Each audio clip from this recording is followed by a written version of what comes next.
How's it going, everyone, and welcome back to another video. In this one, I'm going to be sharing with you a simple tip on how I removed a stuck fuel rail.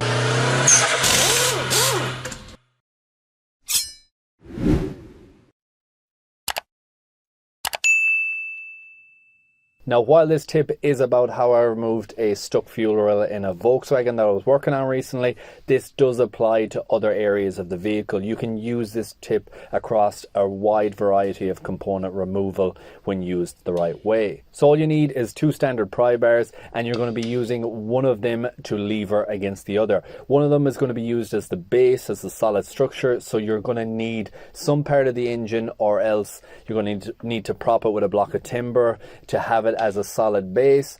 Then with the other pry bar, you're going to be using the angle of one to the other to give you that extra clearance. This allows the pry bar to move in a much larger range. Therefore, you can get under the fuel rail in this case and move it up out of the way. It's a very controlled and solid way of doing it. I really liked doing it on this one. I was able to pry in 3 different areas, remove it safely, no issues, and I'm able to control the movement.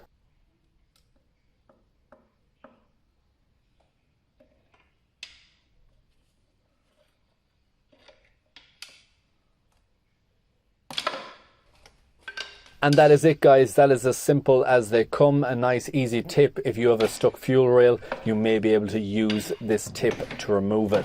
Really hope you enjoyed this video. Hope you found it useful and informative. If you did, please like, share, comment and subscribe. And I hope to see you in the next one. Thanks for watching.